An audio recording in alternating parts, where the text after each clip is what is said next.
बच्चों, कैसे हो आप सब। उम्मीद करते हैं आप सब बहुत अच्छे हो गए और अपनी पढ़ाई में व्यस्त हो गए। तो हम कल क्या पढ़े थे? ठोस। हमारा क्या चैप्टर था? हमारे आसपास के पदार्थ। ठीक है बच्चों, इसमें हमने क्या पढ़ा था? पहले ठोस किसे कहते हैं। आपको याद होगा ना, कल का वीडियो आपने देखा होगा ना, ठोस किसे कहते हैं। ठोस में क्या होता है, उनके अणु बहुत पास पास होते हैं। जैसे मान लीजिए ये क्या था, हमने क्या पढ़ा, बताया था आपको, ये ठोस है। ठोस के अणु बिल्कुल एकदम ही, जैसे ये पास पास एकदम दिख रहा है ना आपको, एकदम देखिए क्या मेरे पास ला रही है, ये एकदम क्या है, पास पास है। इनके बीच में क्या है, जगह नहीं है, तो उसे क्या हमने कहा था, उसको हम ठोस कहते हैं। आज हम क्या पढ़ने वाले हैं, कल मैंने ठोस को पूरे डिटेल में पढ़ाया था। आप पिछला वीडियो जाके देख के आना, उसमें मैंने अच्छे से ठोस को समझाया हुआ है कि ठोस क्या होते हैं, उसके गुण क्या होते हैं। आज हम क्या पढ़ने वाले हैं, द्रव। ठीक है बच्चों।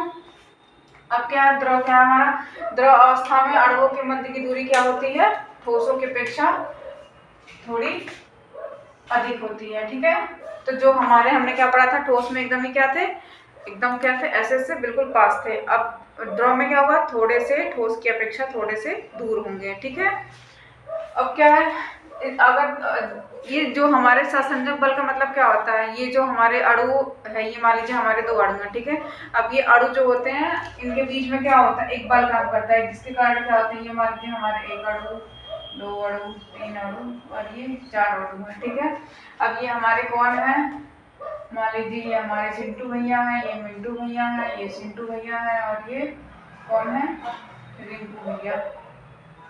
ठीक, ये सब हमारे कौन है, चिंटू मिंटू रिंकू और चिंटू भैया है। ठीक है, अब ये सब क्या है, एकदम एक दूसरे का हाथ पकड़े हुए हैं, इनके बीच में कहीं कोई जगह नहीं है। तो ये हमने क्या देखा था, ये हमारे ठोस थे। अब हम आगे किसमें, द्रव में आ गए। अब द्रव में क्या होगा, इनके बीच में थोड़ी थोड़ी क्या हो जाएगी, दूरियां आ जाएंगी। ठीक है, चिंटू मिंटू रिंटू चिंटू में क्या हो जाएगा, थोड़े थोड़े ये लोग आपस में दूर हो जाएंगे। ठीक है, इनमें क्या हो गया, दूरियां आने लगी।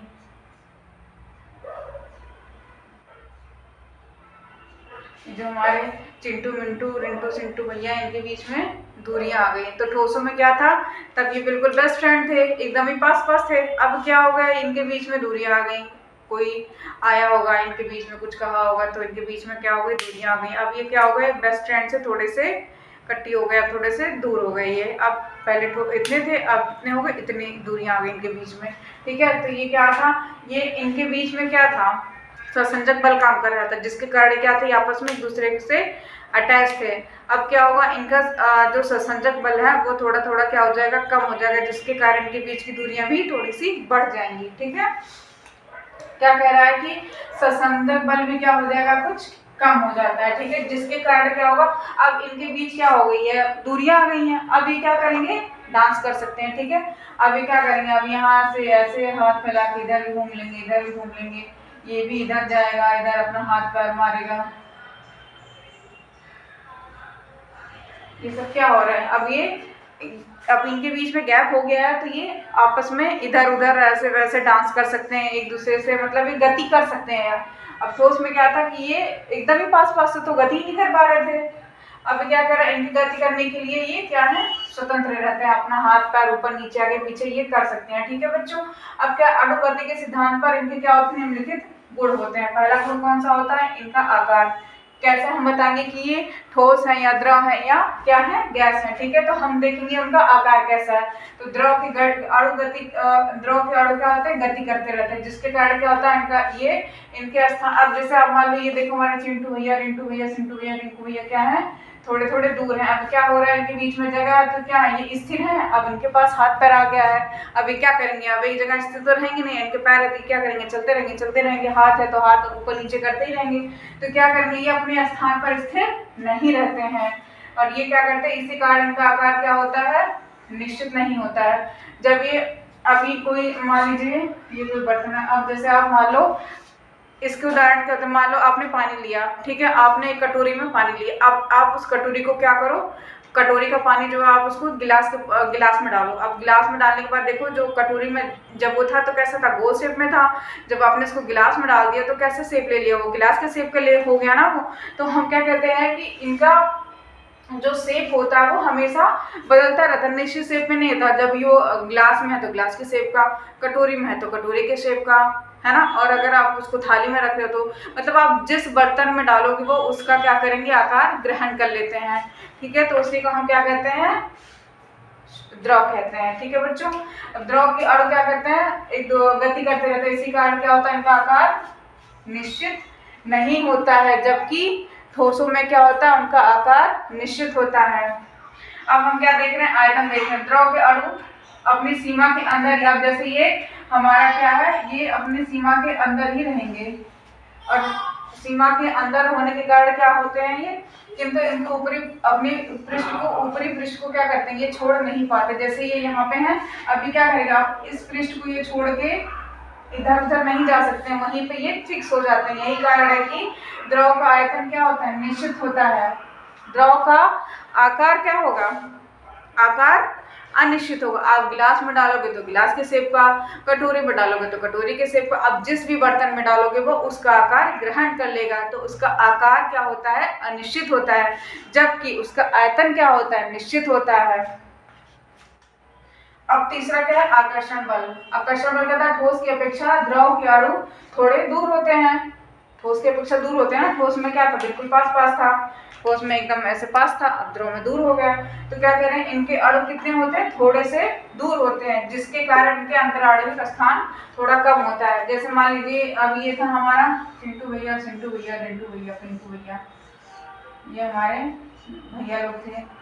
ठीक है, अब ये इनके बीच में क्या लग रहा है, एक प्रकार का आकर्षण बल लग रहा है, जिसके कारण क्या हो रहा है, इनके बीच में दूरियां, ठोसों में क्या था, बहुत ज्यादा आकर्षण बल था, उनके अंदर अंतर आणविक स्थान होता है, ये है इनका अंतर आणविक स्थान। ठीक है बच्चों, दो अणुओं के बीच में जो स्थान होता है, ये एक अणु है, ये दूसरा अणु, पहला अणु, इनके बीच में जो स्थान होता है इसी को हम क्या कहते हैं, अंतर आणविक स्थान। तो ये अंतर आणविक स्थान की होता है, जिसके कारण इनमें आकर्षण बल लगता है। ठीक है, तो आकर्षण बल क्या होता है, इसमें ठोसों की अपेक्षा कम होता है, क्योंकि ठोस में पास पास थे, तो अंतर आणविक बल क्या है, ज्यादा था। इनमें क्या है, इसमें अब इसमें कोई जगह ही नहीं है। अब ये ठोस है तो उसमें क्या, कहीं तो आपको कोई जगह दिख रही, नहीं दिख रही है ना। अब द्रव में क्या है, इनके बीच में जगह है, तो आकर्षण बल भी क्या होगा, कम हो जाएगा। जब अंतर आणविक स्थान जितना ज्यादा होगा, अंतर आणविक स्थान जितना ज्यादा होगा, आकर्षण बल उतना ही कम होगा। ठीक, अब इसमें क्या है, अंतर आणविक स्थान आपके में क्या है, ज्यादा है, तो क्या हो रहा है, आकर्षण बल भी क्या हो जाएगा, कम हो जाएगा। तो वही कह रहा है कि आकर्षण बल ठोसों की अपेक्षा कम होता है। अब घनत्व देखेंगे, घनत्व का मतलब क्या होता है, डेंसिटी। कैसे, घनत्व मतलब घना आबादी, जैसे हम कहते हैं कि ये बहुत घनी आबादी में रहते हैं, तो घनी मतलब कि बहुत पास पास रहना। ठीक है, तो पास पास का क्या मतलब हुआ, अब जैसे ये है, ये घनी हो गई, बिल्कुल पास पास है, घनी आबादी में जो लोग बहुत ही पास पास रहते हैं, बिल्कुल ही जगह नहीं होती, एकदम ही सटे सटे होते हैं, जैसे बस्तियां होती हैं नदी किनारे, लोग देखो बस्तियां होती है, वो लोग बहुत ही घनी आबादी में रहते हैं, बिल्कुल सटे सटे रहते हैं। ऐसे ही हमारे क्या है, अणु होते हैं। तो इनमें क्या होता है, अब हम जानते हैं, हमने पहले पढ़ा कि ठोस में क्या होते हैं, पास पास होते हैं, द्रव में थोड़े दूर होते हैं। तो इनका घनत्व क्या होगा, ठोसों की अपेक्षा थोड़ा सा क्या होगा, कम होगा कि ज्यादा होगा, ठोस की अपेक्षा थोड़ा सा कम होता है इनका घनत्व। अब क्या होता है, ऊष्मा का प्रभाव, चौथा हेडिंग क्या है हमारा, ऊष्मा का प्रभाव। गर्म करने पर क्या होती है, ठोस से अधिक फैलते हैं। जैसे कभी आपने क्या किया, रसगुल्ले का सीरा बनाया है, उसमें देखो कभी भी कोई भी सीरा बनाओ, तो जब हम उसमें इसमें जब चीनी और पानी को हम घोलते हैं, तो क्या करते हैं, अगर वो हम ऐसे ही घोल रहे हैं, ठंडे उसका टेम्परेचर कम है, तो क्या वो धीरे धीरे घुलेगा। जैसे ही हम उसको क्या करेंगे, तापमान देंगे, जैसे उसको हम गैस पे रखेंगे, गर्म करेंगे, तो क्या होगा, जितना ज़्यादा आप उसको तापमान दोगे, उतने जल्दी वो क्या होगा, मेल्ट होता रहेगा, उतनी जल्दी वो क्या होगा, घुल जाएगा उसमें। तो यही इसी का मतलब होता है कि जब द्रव में क्या होगा, ठोस की अपेक्षा अधिक फैलते हैं। क्यों फैलते हैं, क्योंकि जब हम उसको, अब इनके बीच में जगह है, तो ये इधर उधर, यहाँ से वहाँ, वहाँ से यहाँ क्या करेंगे, आते जाते रहेंगे, इनके बीच में जगह है, इसलिए क्या होगा, ये फैलेंगे। तो गर्म करने पर क्या होता है, ये ठोस की अपेक्षा अधिक फैलते हैं। ठीक है बच्चों, अब क्या है, रिक्त स्थान। अब इनमें क्या, ठोस की अपेक्षा इन अणुओं के बीच में क्या होता है, रिक्त स्थान अधिक होता है। ठोस में पास पास थे, द्रव में क्या है, थोड़े से दूर है। ठीक है बच्चों, अब ये हमने पढ़ लिया, क्या पढ़ा हमने, द्रव अवस्था।